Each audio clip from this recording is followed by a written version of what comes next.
जय माँ इंद्राक्षी, जय अम्बे। इंद्राक्षी धाम में दर्शकों आप सभी का हम हार्दिक स्वागत करते हैं।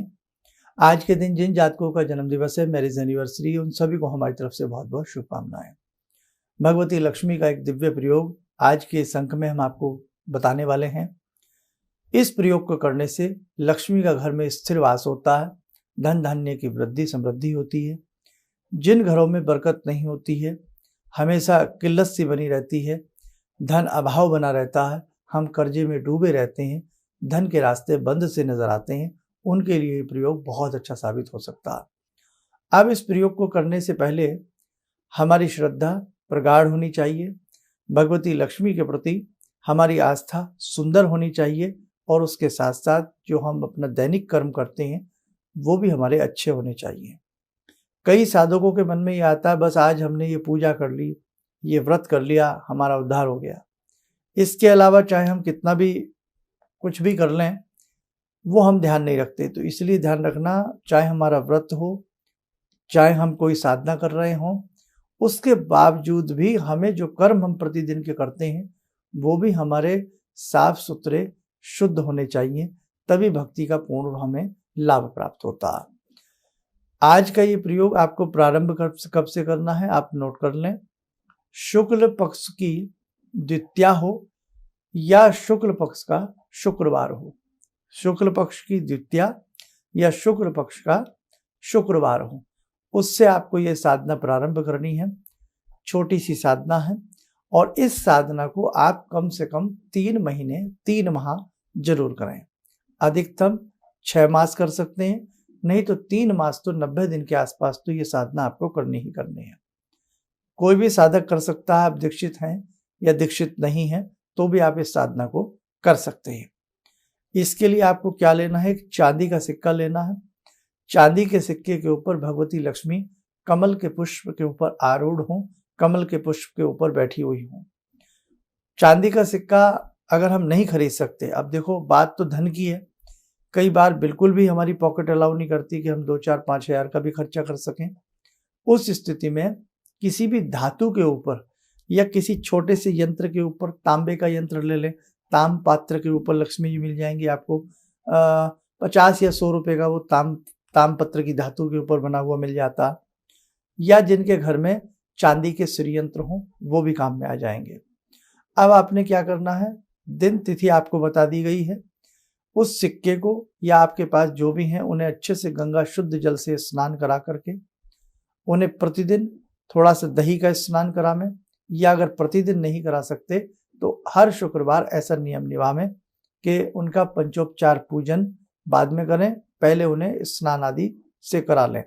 जैसे हम पंच स्नान कराते हैं ना, दूध से, दही से, शहद से, शक्कर से और जल आदि से, हम घी आदि से कराते हैं, तो ऐसे भी आप प्रतिदिन उस सिक्के को, धातु को करा सकते हैं।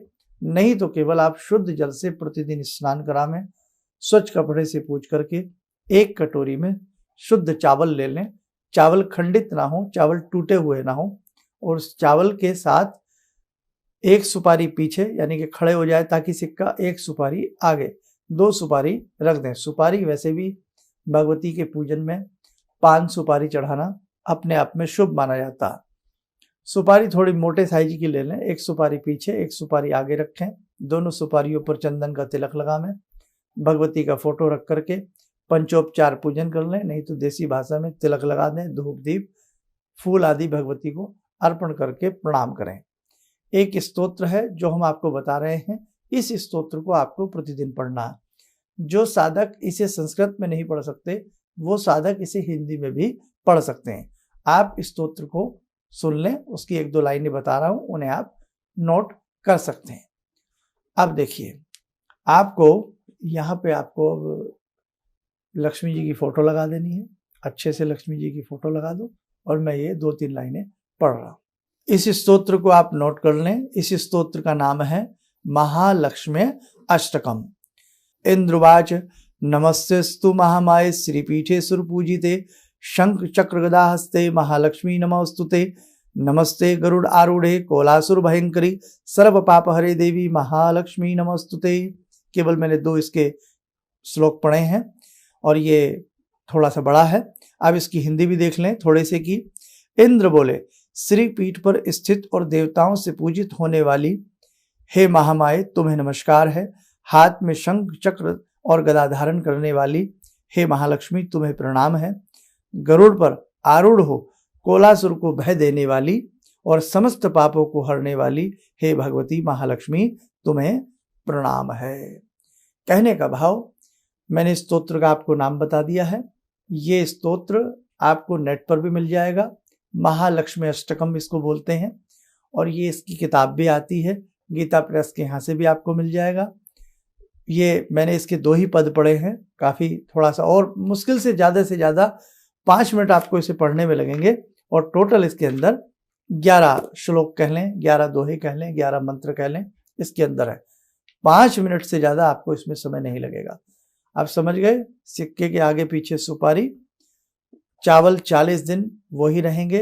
अगर आपको लगे चावलों में गंदगी आ गई है तो चावल कहीं भी आप डाल दें, नया चावल फिर इसमें रख लें।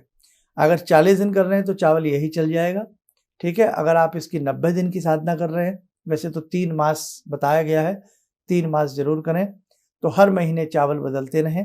कटोरी को अच्छे से साफ कर लें, सुपारी को दोबारा से धो करके पुनः रख लें।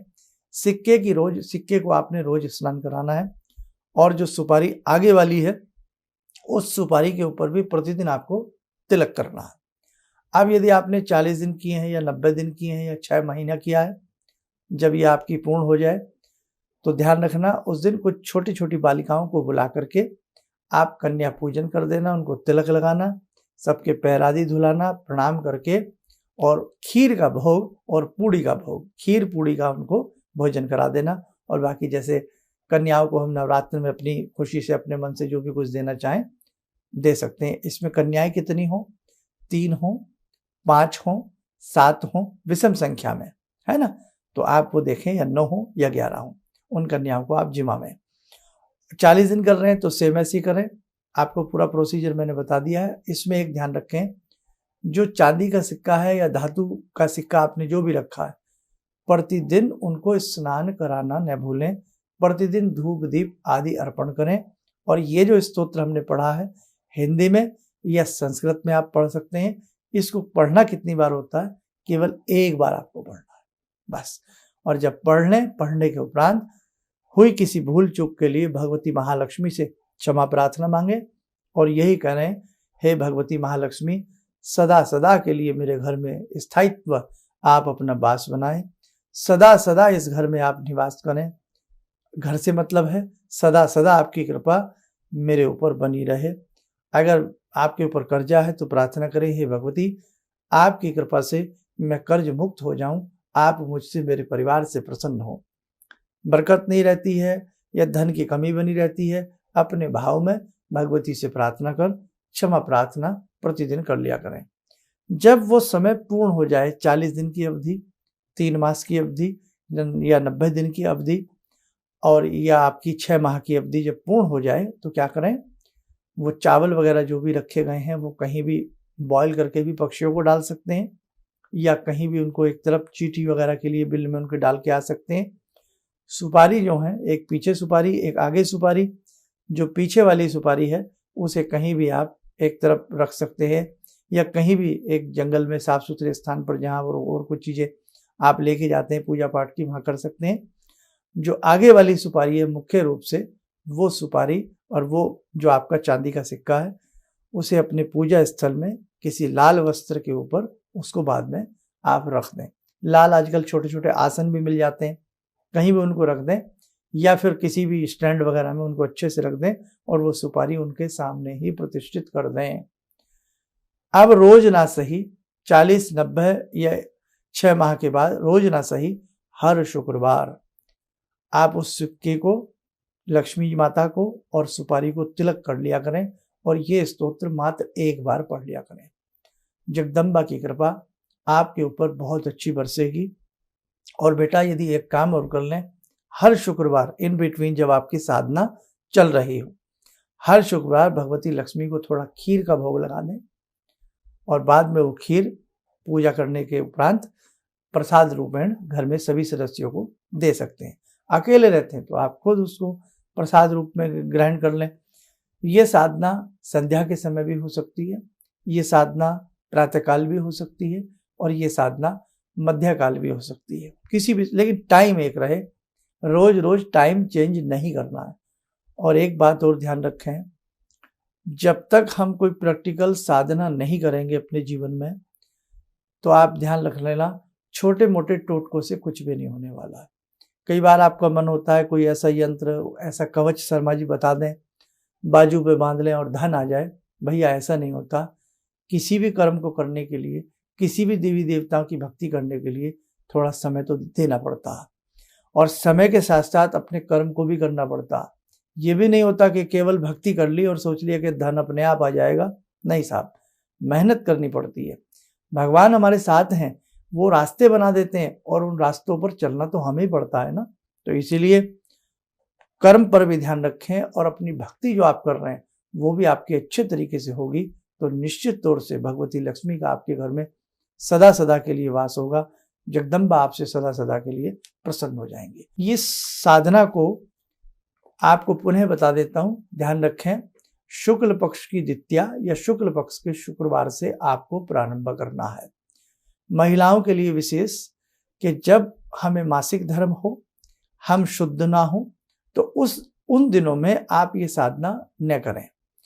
और यदि आपकी उन दिनों में साधना छूट जाती है तो कोई वहम की बात नहीं है। बस आपका नियम अगर 40 दिन के लिए है तो जितने दिन छूटे हैं वो एक्स्ट्रा करें।